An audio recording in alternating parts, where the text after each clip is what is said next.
Okay, I want to take a second to show you guys something that this is a lab we normally do in class, if obviously if we're there. This goes in the voltage unit. It could also go in the modern unit, in the quantum unit. We're going to talk about a famous experiment called the Millikan Oil Drop experiment.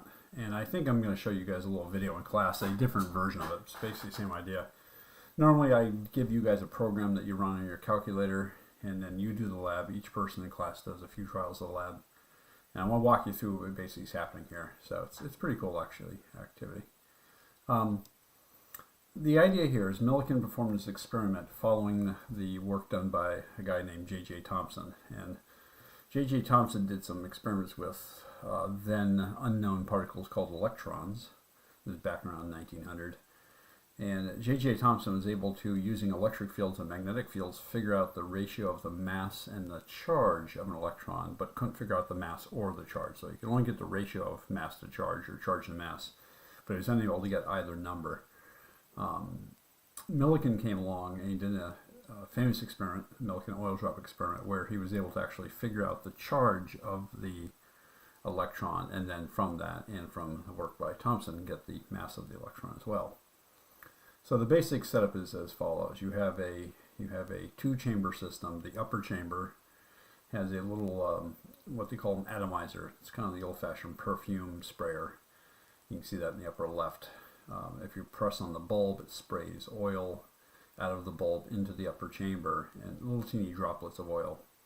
And there's been a couple different explanations I've heard. The one I've always been teaching is that when the bulb sprays the oil through this little atomizer and makes a real fine mist, that act of friction puts charge on the oil droplets. So the droplets come out with either 1 or 2 or 3 or 4 or 5 electrons on them, as they were added to by friction, as we talked about, by rubbing like a balloon on your hair. Some things give up electrons, some things take electrons.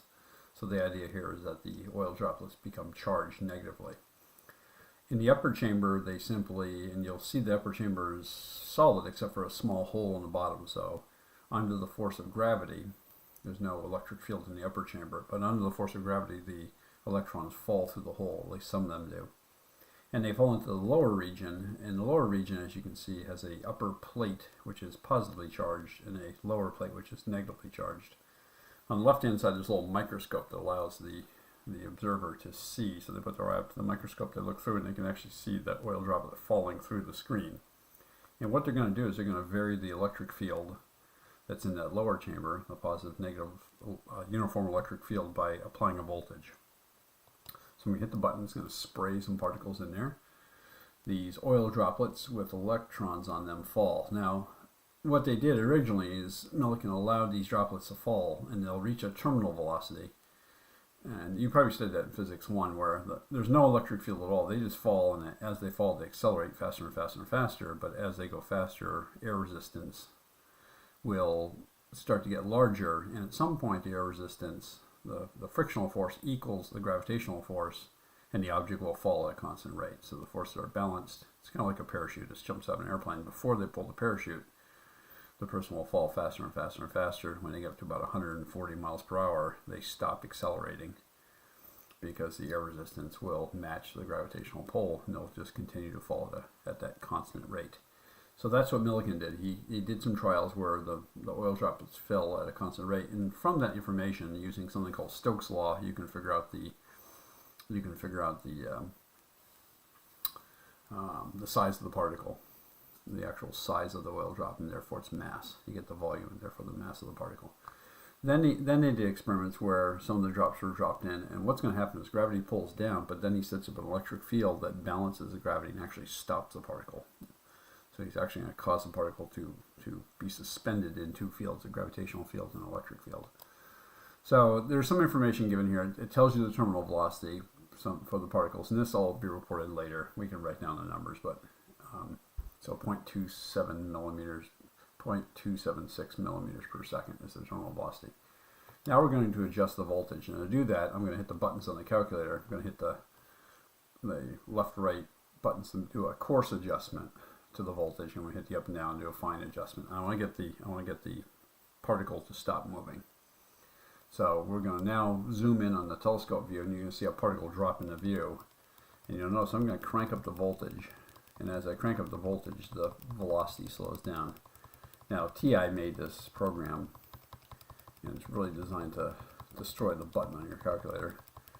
But you can see I'm cranking up the voltage to 20, coming up towards 30,000 volts. When I get up here, the speed's going to slow.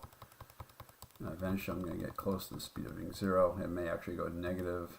And if I do, I have to fine adjust it back the other way now. So I'm not going to make it, am I going the right way? No, I'm not. I'm the wrong way. So I'm going to go back this way, and eventually I'll get the speed to be 0. Smaller. Come on. Okay, so I finally got the speed to be 0. So if I set up a voltage of 37,080 volts across those parallel plates, this particular oil drop with its electron or electrons on it will eventually come to rest. So it's being suspended by a gravitational field pointing down. The electric field is, got to think about this, the electric field is actually pointing also down, but because the particle is negative, the force of gravity pulls it down, but the force of the electric field pushes up, and therefore it's balanced. And then it says, do you want to do another drop? And we're going to say no, so I'm just going to ask for a data summary. And so what it tells you is that it gives you the terminal velocity, which we will use to calculate some other properties, and then it gives you the applied voltage. And from that, we can calculate the charge on that electron. And we'll talk about that in class, but I just wanted to show you the setup so you can see what we were talking about when we talked about the Millikan Oil Drop experiment. This was done, 20,000 trials, and you'll see why we do multiple trials of this to try to get a pattern. Okay, anyway, that's the plan.